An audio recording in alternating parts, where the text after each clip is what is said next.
Nikita Khrushchev was a man of many words and colorful actions. He was never afraid to say what was on his mind and had a sharp wit, and he was the man to implement missiles in Cuba. Nikita Khrushchev, political celebrity. Nikita Khrushchev first served as first secretary from 1953 to 1964. He was the leader of the Soviet Union for 6 years when he served as a premier, or the chairman of prime ministers, from 1958 to 1964. Before being elected as first secretary and premier, Nikita Khrushchev had previously worked under the wing of Stalin. He was an active participant in Stalin's purges that occurred in Ukraine, and he was personally selected in 1947 by Stalin himself to work in the Soviet Union as an agricultural producer. During a close event on February 25, 1956, Nikita exchanged his opinion on Joseph Stalin, the man to actually elect him into office, to 1,500 delegates in the Great Hall of the Kremlin. He called for a de-Stalinization of the Soviet Union to remove the negative impacts he believed were caused by Stalin's reign. Joseph Stalin was notorious for his active outbursts and violent actions, something that wasn't necessarily seen with Nikita Khrushchev. It was shocking when he delivered this opinion to the Soviet Union, especially since Nikita Khrushchev had actively participated in his purges and Joseph Stalin was the one to elect Nikita Khrushchev in the first place. While it confused the Soviet Union, it was quite the welcoming effort for Americans everywhere, as Nikita Khrushchev was much different than Joseph Stalin was and had a much better relationship with America. He had a much more positive outlook on America, and while he wasn't necessarily a capitalist, he did believe that one day they might find a way where communism and capitalism could meet. Above all, Nikita Khrushchev was a communist leader, and as such had a good relationship with communist leader Fidel Castro.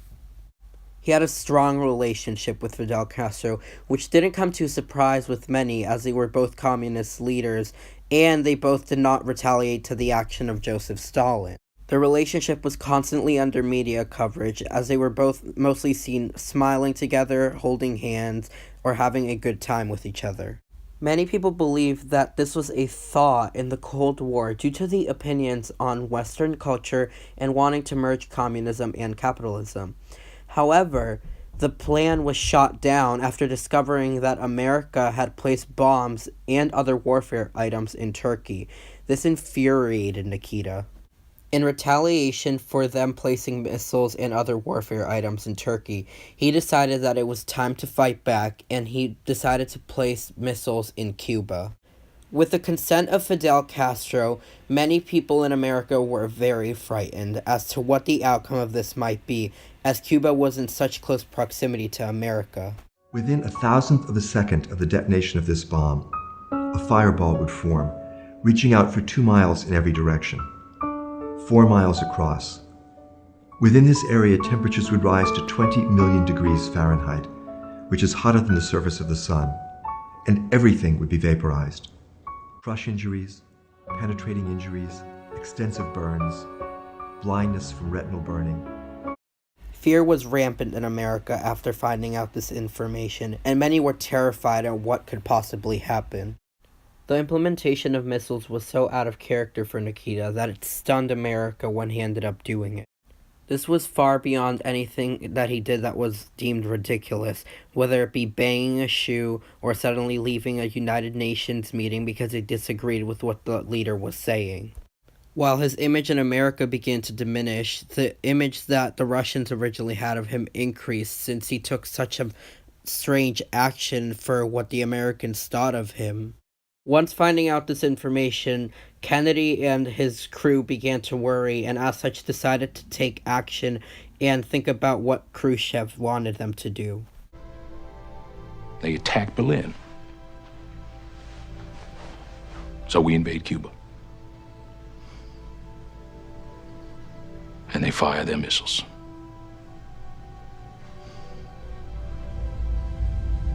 And we fire ours. Missile site is now in preparation on that imprisoned island. To halt this offensive buildup, A strict quarantine on all offensive military equipment under shipment to Cuba is being initiated. I tried to put some language in the speech that indicated that we were prepared to do what we had to do if we had to do it, but we preferred the blockade, which in effect put the ball in Khrushchev's court.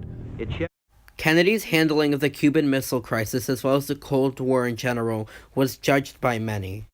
Many believe that Kennedy should have seen something like this occurring from the start, since Khrushchev was a communist leader, and either way would put communism above capitalism. They announced that the president will speak for the nation. And asked my father what it will be about. He told, I think that they discovered the missiles in Cuba. Up until that moment, they thought they had gotten away with the secret deployment and implementation of these missiles in Cuba. But at that While Nikita Khrushchev had once had a good standing in America, it was finally tarnished and destroyed after the incidents occurring in the Cuban Missile Crisis. The once colorful and comical character of Nikita Khrushchev now crumbled, and he had now shown a dark side to him. Long gone were the days where Nikita Khrushchev would come to open arms, and now people even hesitated to talk about him over the fear that he had induced in America.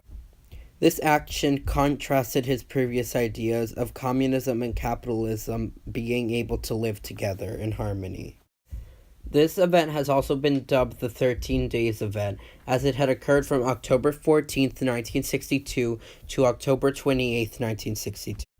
It came incredibly close to a nuclear war when on October 24th, while the Soviet ships were exploring the coast of Cuba, they encountered a line of U.S. ships that were stopped and enforced a blockade. Luckily, that day the Soviet ships were ordered to back away, and after a tense standoff, finally, on October 28, 1962, Kennedy and Khrushchev came to terms on a deal.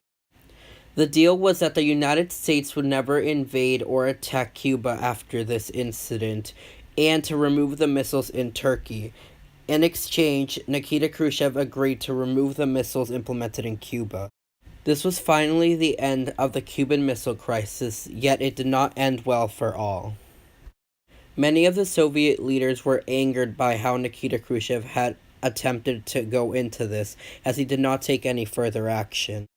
And in the Soviet system, and given the possibilities, I would say he was a good leader.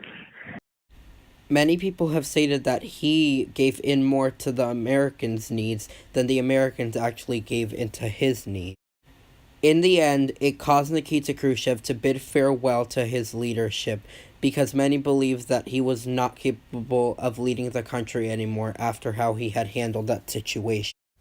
He was disposed of in October 1964 because of the way he treated the situation and for not taking further action.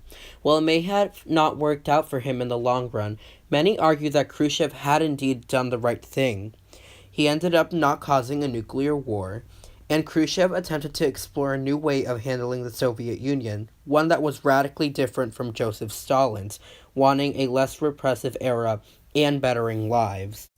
His exchanges between America and Cuba hurt and improved his image, and the encounter with the missiles in Turkey ultimately caused his career to spiral downwards.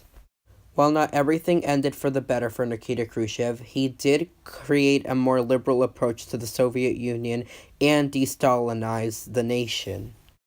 Ultimately, he died of a heart attack in a hospital near his home on September 11th, 1971, and buried in a cemetery in Moscow, not near the Kremlin.